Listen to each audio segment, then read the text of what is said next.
जो आज हम करेंगे कक्षा 10वीं की गणित की प्रश्नावली 2.3 का प्रश्न नंबर दूसरा। पहले बहुपद से दूसरे बहुपद को भाग करके जांच कीजिए कि क्या प्रथम बहुपद द्वितीय बहुपद का एक गुणनखंड है। तो हमें यहाँ जांच करनी है, वो भी भाग लगाकर कि पहला जो बहुपद है वो दूसरे बहुपद का गुणनखंड है या नहीं। तो भाग वाले क्वेश्चन हम इसके पहले वाले प्रश्न में भी कर चुके हैं। यदि आपने नहीं देखे हो तो चैनल की प्लेलिस्ट पर जाकर देख सकते हो। और इसी तरह के और वीडियो देखने के लिए 9th और 10th के इम्पोर्टेंट क्वेश्चन के लिए चैनल को सब्सक्राइब कीजिए। तो चलो शुरू करते हैं। तो हल करते हैं इसको। तो हमें यहाँ भाग लगा कर देखना है कि प्रथम बहुपद द्वितीय बहुपद का गुणनखंड है या नहीं। और यह गुणनखंड उसी समय होगा जब भाग लगाने पर हमें शेषफल 0 मिल जाएगा। यदि शेषफल 0 मिलता है तो पहला बहुपद दूसरे बहुपद का गुणनखंड है, और यदि शेषफल 0 नहीं मिलता है तो वह गुणनखंड नहीं है। तो हम भाग लगा कर देख लेंगे। और यह दोनों जो बहुपद है मानक रूप में जमे हुए, तो हम सीधा ही भाग लगा देंगे।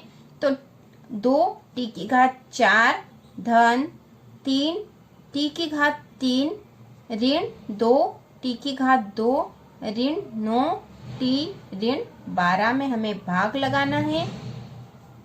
इसमें हमें भाग लगाना है t2 ऋण 3 का।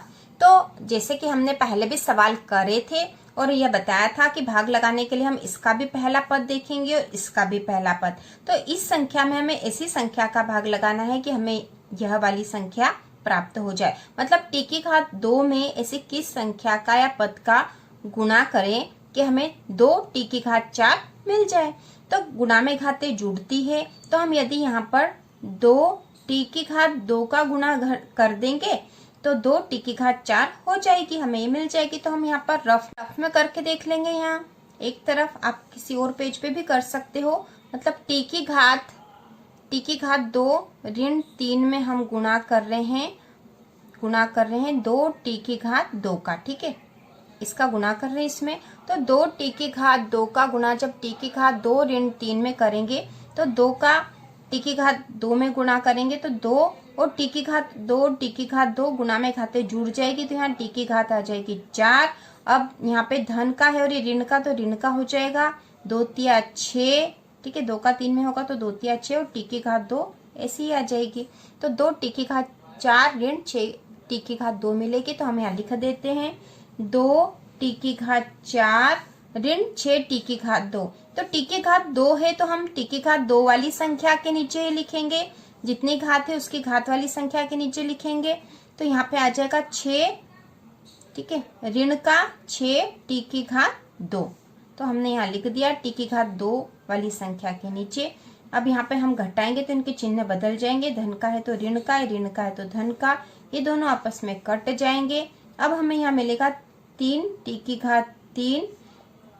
ये ऋण का है और ये धन का है, मतलब बड़ी संख्या धन की है क्योंकि ये 6 है, बड़ी संख्या धन की है। और ये दोनों अलग अलग चिन्ह है दोनों के। ये ऋण का धन का तो आपस में घटेंगे आपस में। ठीक है, आपस में घट जाएंगे। और निशान किसका आएगा, मतलब चिन्ह किसका आएगा, बड़ी संख्या का। तो यहाँ धन का आ जाएगा। ठीक है, 6 में से 2 गए तो 4 बच गए, t2 फिर ऋण के 9t ऋण के 12, जो शेष बचे हैं वो हमने लिख लिए। अब हम किस संख्या का गुणा करेंगे, ऐसी संख्या का कि हमें क्या मिलना चाहिए, 3t3। तो हम यहाँ पे धन वाली चाहिए तो धन 3t का गुणा कर दे। ठीक है, 3t का गुणा कर दे तो 3t3 मिल जाएगी। यहाँ पे रफ में करके देख लेते हैं। t2 ऋण 3 में हम गुणा करेंगे 3t का। ठीक है, 3t का, तो 3t का t2 में गुणा करा। ठीक है, गुणा करा तो क्या मिल जाएगा हमें, 3 t2 और 1 3 हो गई। फिर ये धन का और ये ऋण का, तो ऋण 3 तिया 9t। ठीक है, ये संख्या प्राप्त होगी। तो हम यहाँ लिख देंगे 3t3 ऋण 9t। तो 9t हम कहाँ लिखेंगे, टी वाली पद के नीचे, है ना। तो हम ऋण के 9t हम यहाँ लिखेंगे, टी वाली के नीचे लिखेंगे। अब इनके चिन्ह बदल जाएंगे, ये ऋण का हो जाएगा, ये धन का हो जाएगा, ये दोनों आपस में कट जाएंगे। अब क्या बचा, 4 t2। अब ये ऋण का और ये धन का, ये दोनों भी आपस में कट जाएंगे, ऋण के 12। ठीक है, 4 t2 ऋण के 12। अब हम इस संख्या में हम किसका गुणा कर देंगे कि हमें 4 t की घात 2 मिल जाए, इसमें किसका गुणा कर देंगे कि हमें तो ये चाहिए, तो हम इसमें धन 4 का गुणा कर देंगे। धन 4 का गुणा कर देंगे तो हमें क्या मिल जाएगा, ठीक है, t की घात 2 ऋण 3 में हम 4 का गुणा करते हैं तो 4t की घात 2, 4t की घात 2 ऋण 4 तिया 12, तो हम यहाँ लिख देंगे अब 4t की घात 2 ऋण के 12, तो इनके चिन्ह बदल जाएंगे, ऋण का हो जाएगा धन का हो जाएगा, दोनों आपस में कट जाएंगे, दोनों पे आपस में कट जाएंगे। तो शेषफल कितना मिला हमें, 0, शेषफल 0 है। अब शेषफल बराबर 0 क्योंकि सब आपस में कट गए हैं, इसलिए यदि शेषफल 0 आता है, इसलिए शेषफल 0 है, इसलिए प्रथम बहुपद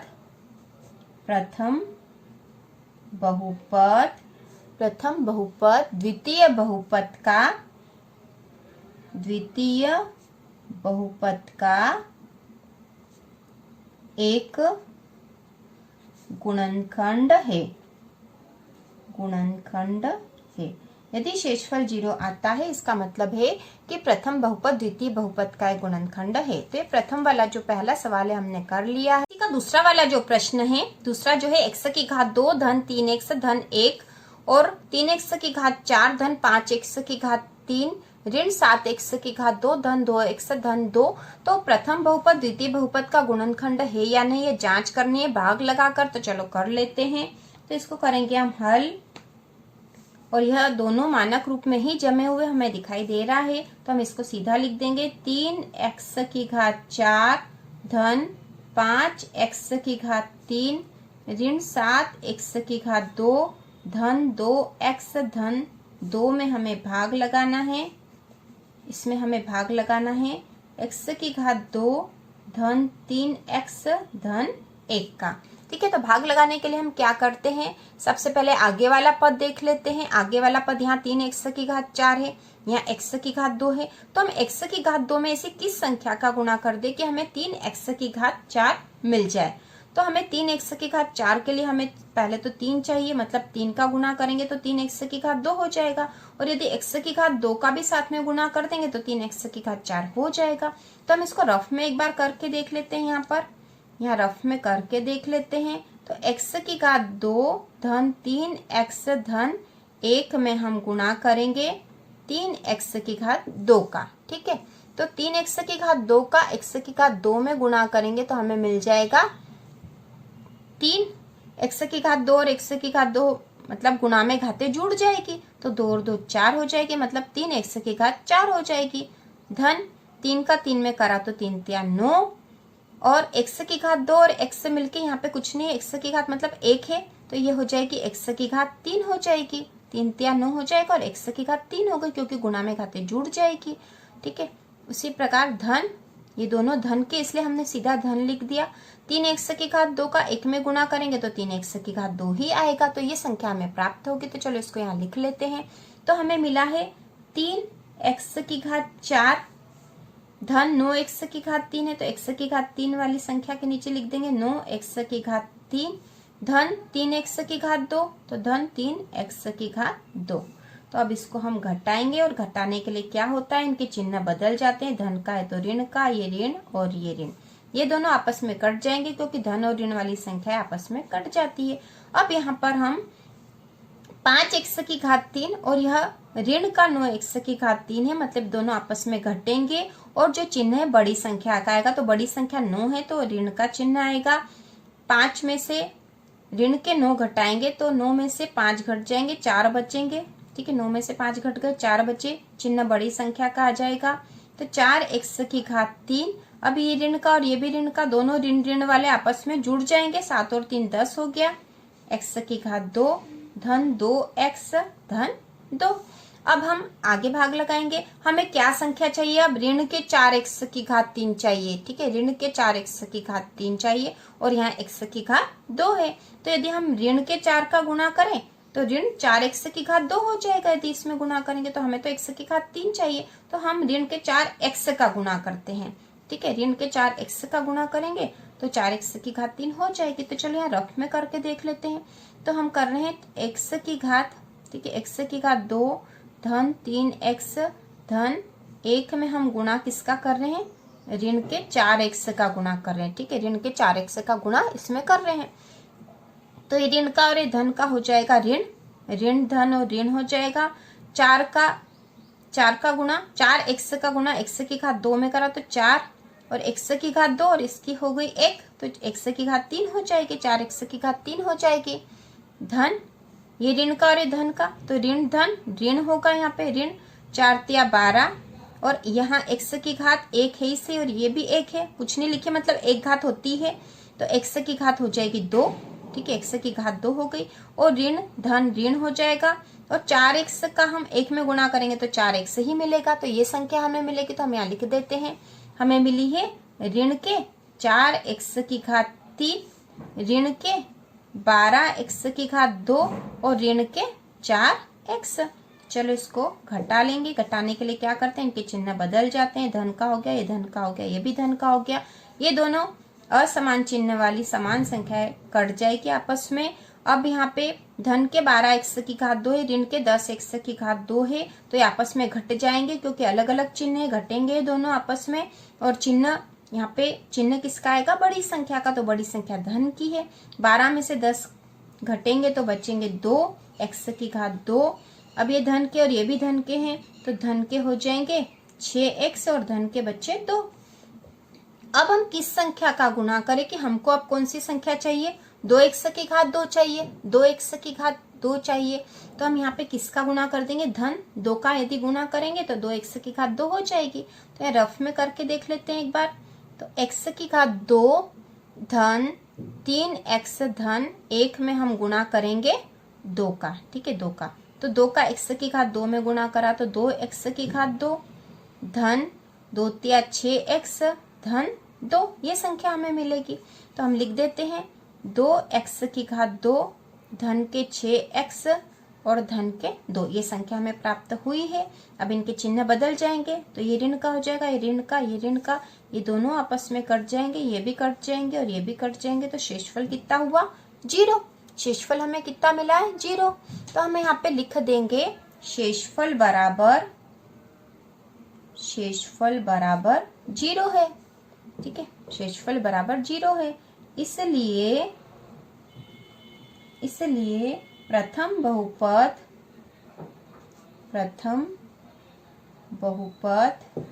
द्वितीय बहुपद का एक गुणनखंड है, ठीक है। इस प्रकार हमने सवाल हल कर लिया है और यह रफ कार्य था। आप दूसरे पेज पे भी, किसी रफ पेज पे भी इसको कर सकते हो, ठीक है। आपको केवल यही सवाल करना है, यह तो समझाने के लिए हमने करा था कि गुणा कैसे कराए, रफ कार्य इसको आप अलग से भी कर सकते हो। तो इस प्रकार प्रश्न नंबर 2 हल हो गया है। तीसरा जो प्रश्न है तो इसको हम हल करेंगे, तीसरा वाला इसी का तीसरा प्रश्न है, इसको हल करेंगे, मानक रूप में ही लिखे हुए हैं, तो हम सीधा लिख देंगे x की घात 5 ऋण के 4x की घात 3 धन x की घात 2 धन 3x धन 1 में हमें भाग लगाना है x की घात 3 ऋण 3x धन 1 का, ठीक है। तो इसको भाग लगाने की विधि वही है जो हम हर बार से करते आ रहे हैं। सबसे पहले आगे वाला पद देखेंगे, हमें चाहिए x की घात 5, ठीक है, इसका भी आगे वाला पद देखेंगे, यहाँ x की घात 3 है, तो x की घात 3 में ऐसी किस संख्या का गुणा कर दे कि हमें x की घात 5 मिल जाए। तो गुणा में घातें जुड़ती हमें पता है, तो यदि x की घात 3 में यदि हम x की घात 2 का गुणा कर दे तो 3 और 2 5 हो जाएगा। तो यहाँ रफ में करके देख लेते हैं, ठीक है, रफ में करके देख लेते हैं गुणा। तो हम x की घात 3 ऋण के 3x धन 1 में गुणा करेंगे x की घात 2 का, तो x की घात 2 का x की घात 3 में गुणा करेंगे तो x की घात हो जाएगी 5, क्योंकि गुणा में घातें जुड़ जाती, 3 और 2 5 हो गई। अब धन और ऋण x की घात 2 का 3x में गुणा करेंगे तो हो जाएगा 3 और x की घात हो जाएगी, यहाँ पे कुछ नहीं लिखा मतलब 1 है, तो 3x की घात 3 हो गई। धन x की घात 2 का 1 में गुणा करा तो x की घात 2 ही मिलेगा, तो हमें ये संख्या प्राप्त हुई। तो चलो इसको लिख देते हैं। तो हमें मिला है x की घात 5 ऋण 3x की घात 3 ऋण 3x की घात 3 धन x की घात 2। ठीक है, अब इसको हम घटाएंगे। घटाने के लिए क्या करते हैं, इनके चिन्ह बदल जाते हैं। ये धन का है तो ऋण का, ये धन का, ये ऋण का, ये दोनों आपस में कट गए। अब यहाँ ऋण 4x की घात 3 में से धन 3x की घात 3 घटाएंगे, क्योंकि ऋण का और ये धन का तो आपस में घट जाएंगे। तो जो संख्या आएगी उसका चिन्ह होगा ऋण का, क्योंकि बड़ी संख्या ऋण की है। तो ऋण के 4 में से 3 गया तो 1, तो 1 लिखने की जरूरत नहीं है। ठीक है, 1 लिखने की आवश्यकता नहीं है। और x की घात 3, ये 1x की घात 3 ही है, 1 लिखने की आवश्यकता नहीं, क्योंकि एक ही x है। ठीक है, अब ये धन का और ये ऋण का तो ये आपस में कट जाएंगे। बचा क्या, धन का 3x और धन 1। अगला पद प्राप्त हो गया। तो हमें यहाँ पे आगे वाला पद कौन सा, हमें चाहिए ऋण x की घात 3 चाहिए यहाँ पर, और यहाँ x की घात 3 है इसे। तो हमें ऐसा चाहिए, तो हम क्या गुणा कर देंगे कि हमें ये मिल जाए। तो हम ऋण 1 का गुणा कर देंगे। ठीक है, 1 का गुणा करेंगे तो x की घात 3 ही रहेगा, और ये ऋण का हो जाएगा तो यहाँ ऋण की संख्या मिल जाएगी हमें। तो हम यहाँ रफ में करके देख लेते हैं। तो हम x की घात 3 ऋण 3x धन 1 में यदि इसमें ऋण 1 का गुणा करेंगे, ठीक है, ऋण 1 का, तो 1 का तो किसी भी संख्या में गुणा करेंगे तो वो संख्या ही रहेगी, लेकिन यहाँ ऋण है तो ये ऋण का हो जाएगा, तो ऋण x की घात 3 हो जाएगा। फिर ये ऋण और ऋण हो जाएगा धन, धन के 3x हो गए हैं। ठीक है, ये ऋण का और ये धन का तो ऋण 1। ठीक है, तो हमें ये संख्या प्राप्त होगी। तो इसको लिख देते हैं ऋण x की घात 3 धन का 3x ऋण का 1। अब इसको घटाएंगे तो घटाने के लिए इनके चिन्ह बदल जाएंगे। धन का हो जाएगा ऋण का, और ये धन का, ये दोनों आपस में कट जाएंगे, दोनों आपस में कट जाएंगे, ये धन का और ये धन का, तो हमें मिल जाएंगे धन के 2। ठीक है, अब भाग नहीं जा सकता तो ये शेषफल आ गया। तो शेषफल बराबर 2। अभी शेषफल तो 2 है, ये 0 के बराबर, शेषफल तो 2 आ गया है, 0 के बराबर नहीं है। यदि 0 के बराबर शेषफल नहीं आता है तो शेषफल जो है, शेषफल बराबर नहीं है 0 के, इसलिए प्रथम बहुपद